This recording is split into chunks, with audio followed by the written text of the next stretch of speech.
नमस्कार, मैं हूं आपके साथ सोनम। रबरन की शुरुआत करते हैं। नई दिल्ली में उत्तराखंड के मुख्यमंत्री पुष्कर सिंह धामी ने केंद्रीय जल शक्ति सीआर पाटिल से शिष्टाचार भेंट की है। बैठक में वर्ष 2027 में हरिद्वार में आयोजित होने वाले अर्धकुंभ और नमामि गंगे परियोजनाओं का विस्तृत चर्चा हुई है।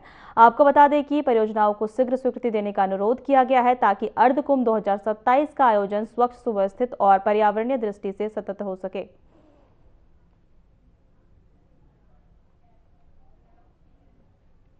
देहरादून से बड़ी खबर सामने आ रही है। साल 2027 में हरिद्वार में आयोजित होने वाले अर्धकुंभ मेले की तैयारियां तेज हो गई है। राज्य सरकार इस बार अर्धकुंभ को महाकुंभ की तर्ज पर भव्य रूप देने की तैयारी में है।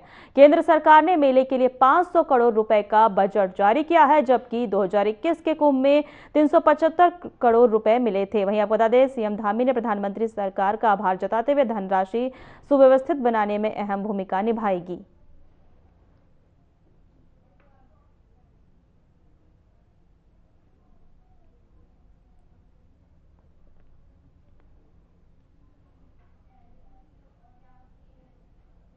देहरादून में शिक्षा निदेशक नौडियाल से मारपीट के मामले को लेकर शिक्षकों और कर्मचारियों में भारी आक्रोश है। इस मुद्दे पर मुख्यमंत्री पुष्कर सिंह धामी के साथ राज्य कर्मचारियों की अहम बैठक हुई है। बैठक के बाद सरकार ने सरकारी कार्यालयों की सुरक्षा के लिए एसओपी बनाने का फैसला किया है। मुख्यमंत्री ने एसएसपी देहरादून का आरोपियों को जल्द गिरफ्तारी के सख्त निर्देश दिए हैं। वहीं आपको बता दें, शिक्षक संघ के सरकार में कर्मचारियों को आश्वासन दिया है।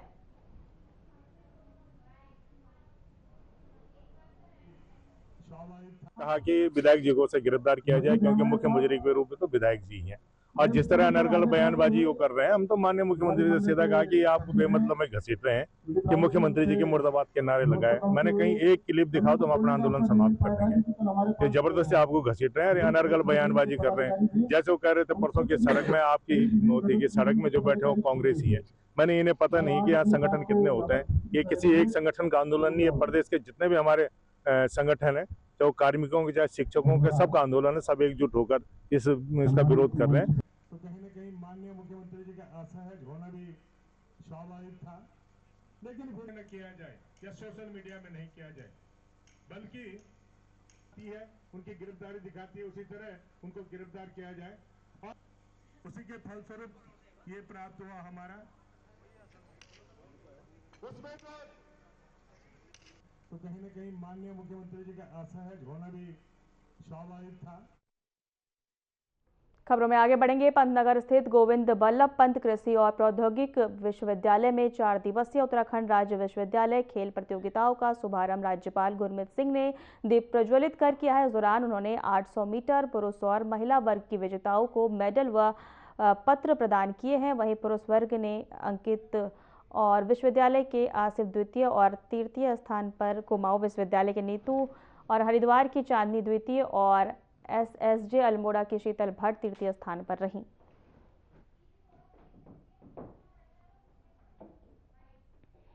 खंड थे जिसके अंदर में पूरा परिवार, पहली बार हुआ है हिस्ट्री के अंदर में कि उत्तराखंड के हर एक स्टेट यूनिवर्सिटी का स्पोर्ट्स टूर्नामेंट किया गया है।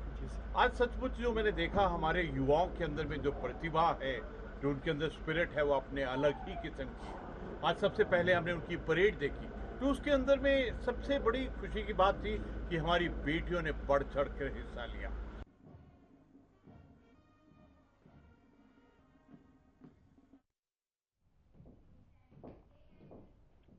हल्द्वानी में दर्जा कोरंगा ने आगामी बजट और अर्धकुंभ 2027 की तैयारियों को लेकर बड़ा बयान दिया है। उन्होंने कहा है कि मुख्यमंत्री पुष्कर सिंह धामी के नेतृत्व में जनसंवाद आधारित बजट तैयार किया जा रहा है। इस बार ग्रामीण विकास, जल संरक्षण, महिला सशक्तिकरण, युवाओं के रोजगार पर विशेष ध्यान रहेगा। कोरंगा ने बताया है कि सरकार योजनाओं को पारदर्शिता और जवाबदेही के साथ धरातल पर उतार रही है।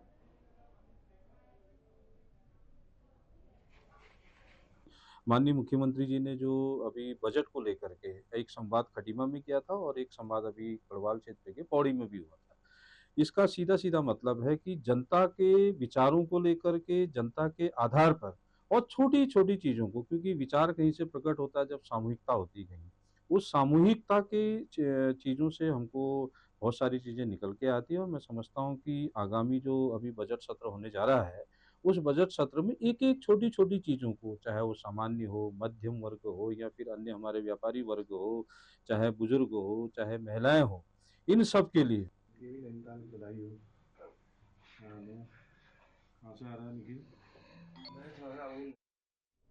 उत्तराखंड की ग्रीष्मकालीन राजधानी गैरसैंण में विधानसभा का बजट सत्र 9 मार्च से 13 मार्च तक आयोजित होगा। 11 मार्च को वित्तीय वर्ष 2026-27 का बजट पेश किया जाएगा। सरकार से कार्यक्रम प्राप्त होने के बाद विधानसभा सचिवालय ने इसे अनुमोदन के लिए लोक भवन भेज दिया है। राज्यपाल का अभिभाषण होगा। 11 मार्च को धन्यवाद प्रस्ताव पर चर्चा होगी, जिसमें सीएम धामी प्रस्तुत करेंगे बजट।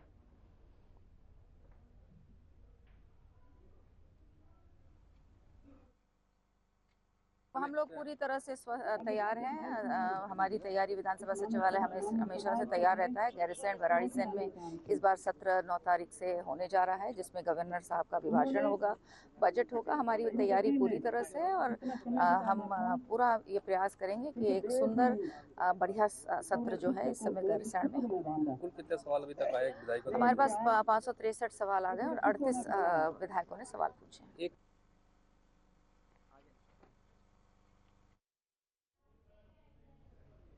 उत्तराखंड के कोटद्वार में बाबा दुकान विवाद को लेकर चर्चा में आए जिम ट्रेनर दीपक कुमार ने दिल्ली में कांग्रेस नेता राहुल गांधी से मुलाकात की। राहुल गांधी ने अपने सोशल मीडिया अकाउंट पर मुलाकात की तस्वीर साझा करते हुए लिखा, हर इंसान एक समान, यही भारतीयता, यही मोहब्बत की दुकान है। उत्तराखंड में भाई मोहम्मद दीपक से मुलाकात और साहस की ऐसी भारतीय युवा में जलना चाहिए कि मुलाकात के बाद राहुल गांधी कोटद्वार आने वाले हैं। वहीं आपको बता दें कि गांधी एक अच्छे इंसान है, जिसकी आवाज उठाई है वह इंसानियत की नीति उठाई है। जी ने बुलाया था और मेरी फैमिली से उन्होंने बात करी है। जो भी कुछ ये मैटर हुआ है उन्होंने मेरे को समझाया है। मेरी फैमिली से, मेरी वाइफ से उन्होंने बात करी है, मेरे को तसल्ली दी है कि दीपक जी कोई दिक्कत वाली बात नहीं है, कोई आपने गलत काम नहीं किया है, आपने अच्छा काम किया है। और मैं आपको आपके कोटद्वार आकर आपके जिम की मेंबरशिप लूँगा और आपसे मिलूँगा। उन्होंने मेरे को तसल्ली दी है, दिलासा दिया है कि जो भी कुछ ये मैटर हुआ है, इस मैटर से घबराने की ज़रूरत नहीं है, कोई आपने गलत काम नहीं किया है और जो भी आपने काम किया है बहुत अच्छा काम किया है।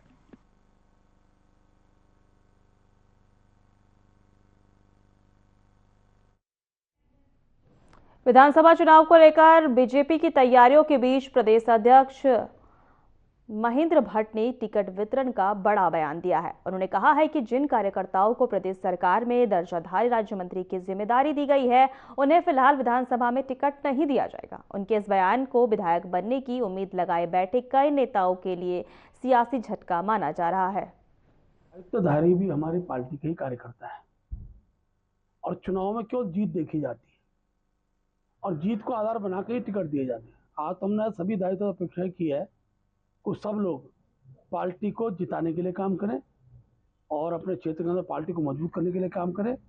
ये दृष्टिकोण था और अंततः आधार तो जीत ही होता है, तो जीत के आधार पर ही हम टिकट देते हैं।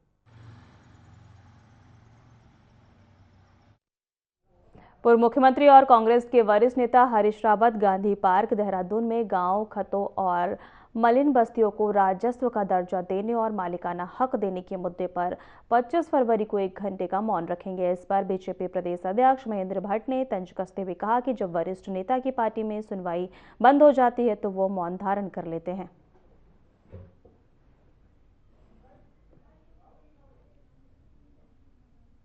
देखिए, ऐसा नहीं है। हरीश रावत जी बहुत वरिष्ठ नेता है और जब दल के अंदर सुनवाई बंद हो जाती है तो व्यक्ति मौन ही धारण करता है और हरीश रावत जी का मौन धारण लगातार अनेकों बार हो चुका है और जनता ने भी मौन धारण करा रखा है और जितनी बार करें हम उनके मौन धारण का स्वागत करते हैं।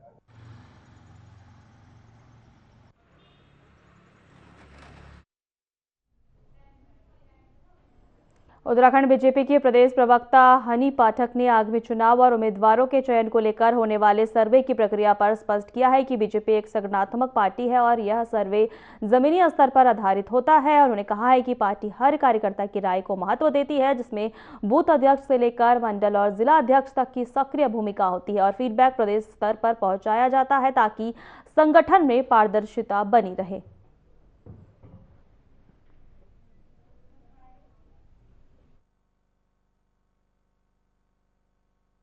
देखिए, ये जहाँ तक सर्वे की रही बात, तो सर्वे के दौरान हम ये देखते हैं, अपने सभी कार्यकर्ताओं की राय लेते हैं, बूथ अध्यक्ष तक की भी राय ली जाती है, मंडल अध्यक्ष की राय ली जाती है, मंडल अध्यक्ष जिला अध्यक्ष को बताते हैं, जिला अध्यक्ष द्वारा प्रदेश तक आती है बातें। तो सभी हमारे जो कार्यकर्ता है, क्योंकि भारतीय जनता पार्टी परिवार एक बहुत बड़ा परिवार है, संगठनात्मक पार्टी है, तो इसमें सभी की विचारधारा को देखते हुए और जनता के समक्ष किस व्यक्ति का कितना ज्यादा जनाधार है, इन सब चीजों का आकलन करने के बाद ही डिसाइड किया जाएगा, क्योंकि भारतीय जनता पार्टी जनता की पार्टी और जनता का जो निर्णय होगा वही एकदम मान्य होगा, और उन सब चीजों के आधार पर ये सर्वे किया जा रहा है। उत्तराखंड के बजट सत्र 9 मार्च से भराड़ीसैंण विधानसभा में शुरू होने जा रहा है, जिसको लेकर सरकार तैयारियों में जुटी हुई है। तो वही विपक्ष का साफ कहना है कि वह सत्र में सरकार को घेरने का काम करेंगे। इस पर बीजेपी प्रदेश प्रवक्ता हनी पाठक ने तंज कसते हुए कहा कि जब जागो तभी सवेरा, और यह भी कहा कि यदि विपक्ष सवाल पूछना चाहता है तो सरकार स्वागत करती है, लेकिन जनहित के मुद्दे गंभीरता से उठाने चाहिए। वहीं समय जो है हल्ले में बर्बाद नहीं होना चाहिए। जब जागो तभी सवेरा। अब बेल में सोने वाले लोगों की अगर नींद पूरी हो चुकी है और वो कोई सवाल पूछना चाह रहे हैं, तो निश्चित तौर पर उनका स्वागत है। कम से कम आप कोई जनहित के मुद्दे सरकार के सामने रखिए, तो क्योंकि बार बार आपका जो कुंभकर्ण वाला सीन देखने को मिलता है, टेबल पटकने वाला सीन देखने को मिलता है, बेल के अंदर जिस प्रकार से आप एक महिला विधानसभा अध्यक्ष जो हैं उनके ऊपर कागज फाड़कर फेंकते दिखाई देते हैं, तो आपका चाल चरित्र और चेहरा ही हर सत्र में नजर आता है।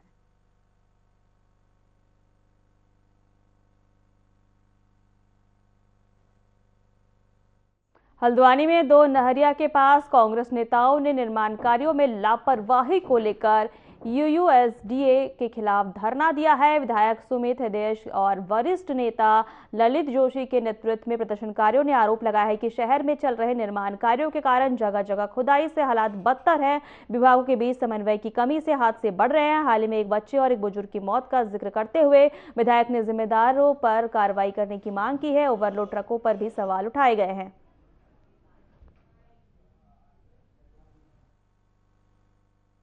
देखिए ना, यूएसडीए की लापरवाही का आज अकेला एक उदाहरण नहीं है। आज तो 2 व्यक्तियों की दुखद मृत्यु हो चुकी है। पहले भी 1.5 साल बीतने के बाद भी 2 दीपावली बीत गई, दूसरी होली करीब है। लोगों के घर में शादी, बीमारी, बच्चे जा रहे हैं, महिलाएं गिर रही, लगातार न जाने कितने एक्सीडेंट हो चुके हैं। अरे कोई तो समय सीमा तय करेगा यूएसडीए। आप बताओ, 700 करोड़ रुपए लेकर करके यूएसडीए बैठा है। दरअसल हो क्या रहा है, 20 ठेकेदारों का काम अपने चहेते 2 ठेकेदारों को दे दिया गया है। देखिए, लगातार हम देख रहे हैं। देखिए, विकास के हम लोगों ने तो विकास की योजनाओं को क्रियान्वित करा है हमेशा। कांग्रेस पार्टी का अगर इतिहास देखे, ऐसा हल्द्वानी में विकास हमेशा हुआ कभी भी, लेकिन हमने ऐसी परिस्थिति नहीं देखी कि इतना बुरा हाल हो जाए कि लोगों को अपनी जान गंवानी पड़े। हमारे आदरणीय सुरेश चंद्र पांडे जी, पहले तो मैं उनको भावभीनी श्रद्धांजलि अपनी तरफ से, कांग्रेस की तरफ से देता हूं। उन्होंने सोचा भी नहीं होगा कि ऐसा हो जाएगा, उनके परिवार वालों ने भी नहीं सोचा होगा।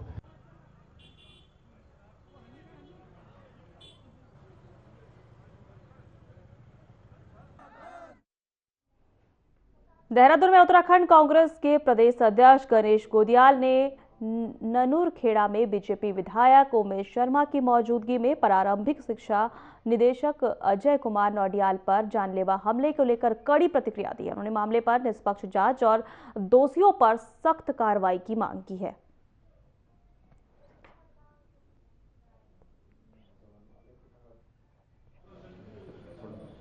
और उनके लोगों के द्वारा किए गए इस कृत्य को 3 आयामों में देखता हूं। नंबर 1 आयाम कि उमेश शर्मा काऊ विधायक हैं, उन्हें इस बात का आभास होना चाहिए था।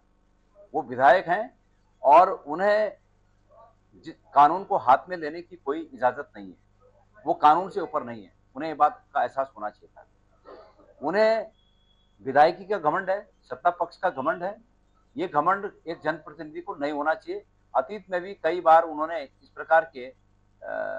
प्रकार के कामों में वो अतीत से भी संलग्न रहे हैं, ये भी सबको पता है।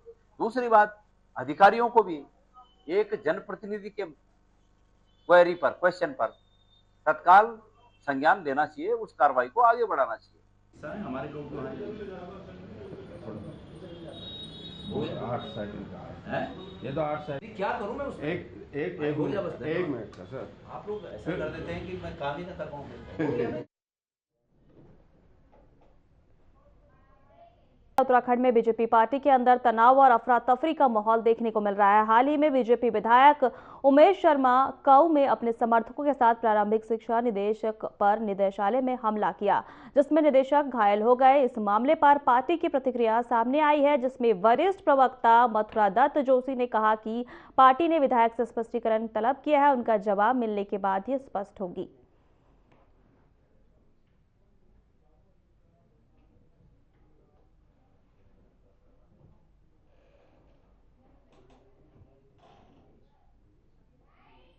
कि कानून व्यवस्था हाथ में लेने का किसी को अधिकार नहीं दिया जाएगा।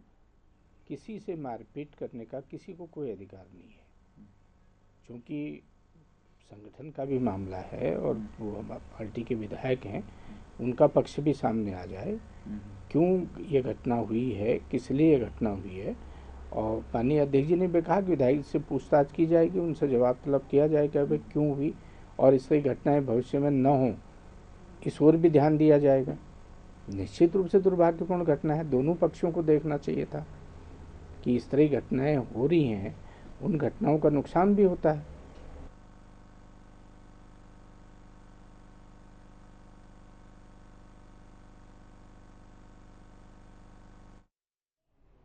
देहरादून से बड़ी खबर सामने आ रही है। 2027 विधानसभा चुनाव को लेकर कांग्रेस ने तैयारियां तेज कर दी है। कांग्रेस के वरिष्ठ नेता एवं चुनाव प्रचार समिति के प्रदेश अध्यक्ष प्रीतम सिंह ने कहा है कि पार्टी पूरी तरह चुनावी मोड में है। उन्होंने आरोप लगाया है कि प्रदेश में कानून व्यवस्था चरमराई हुई है, महिला की सुरक्षाओं पर सवाल है, बेरोजगारी बढ़ रही है। प्रीतम सिंह ने कहा कि अंकिता भंडारी प्रकरण में अब तक न्याय नहीं मिला और राजधानी में आपराधिक घटनाएं जो है लगातार बढ़ती जा रही। चुनाव को लेकर के कांग्रेस पूरी तरीके से तैयार है और सरकार जिस तरीके से राज्य में जनहित के विपरीत कार्य कर रही है, उन तमाम मुद्दों को लेकर के हम 2027 के चुनाव में जाएंगे। हालात बद से बदतर हैं, कानून व्यवस्था पूरी तरीके से ध्वस्त है और अस्थायी राजधानी देहरादून में 20 दिन के अंतराल में जो है 6 हत्याएं हो जाती हैं।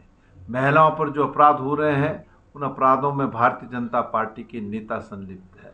अंकिता भंडारी हत्याकांड हमारे सामने जीता जागता सबूत है। तो मैंने परिवार निकलने में टाइम ले लेता हूं। उन्होंने बोला कि हल्द्वानी में बढ़ते सड़क हादसे को लेकर कांग्रेस ने धरना प्रदर्शन किया है। हाल ही में ट्रक की चपेट में आकर एक वैज्ञानिक की मौत के बाद शहर में आक्रोश है। वहीं कांग्रेस नेताओं ने प्रशासन पर लापरवाही का आरोप लगाते हुए कृषि कार्य के लिए पंजीकृत ट्रैक्टर ट्रॉलियों का व्यावसायिक इस्तेमाल हो रहा है। भारी वाहनों की बैरोक-टोक आवाजाही से दुर्घटनाएं बढ़ रही हैं। विधायक सुमित ने शहर में भारी वाहन एंट्री की सख्त सीमा तय की है, वहीं कड़ी कार्रवाई की मांग की गई है।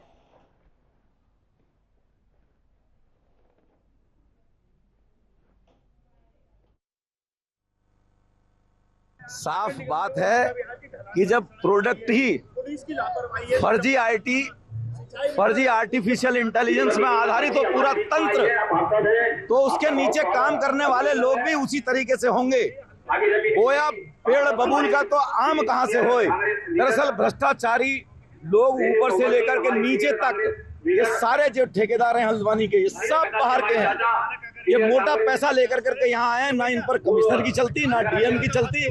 छोटे अधिकारियों की तो बात ही क्या है, जनप्रतिनिधियों की तो बात ही क्या है। ये यूएसडीए जो काम कर रहा है, एडीबी का पैसा है, मैं आपको थोड़ा सा विस्तार से बता दूं। और इसमें 2 ही जगह काम हो रहा है मोटा मोटा अगर देखा जाए। पहले ये पैसा आया था हल्द्वानी के लिए, मोदी जी ने पैसा हल्द्वानी के लिए दिया था। और जब मोदी जी आए थे पहली बार, तो उन्होंने कहा मैं आया हूँ और फिर भी यहाँ से कांग्रेस की सीट आई है, दोबारा आया हूँ और मैं 22 करोड़ रुपए लेके आता हूँ अपने साथ।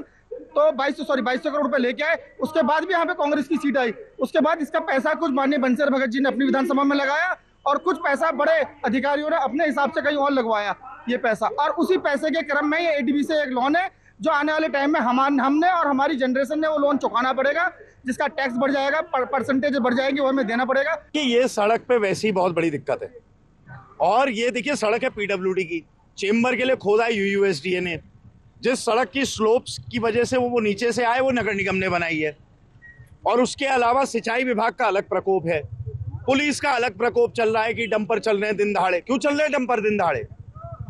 आप केवल नियम कानून दुकानदारों पर लगा रहे हो रात के समय का, ठीक है, अच्छी बात है, आप नियम कानून लगा रहे हो। दिन दहाड़े डंपर चलेंगे हमारे शहर की गलियों में, और वो भी ऐसी सड़क पे जहां पे इतना मार्गग्रस्त है।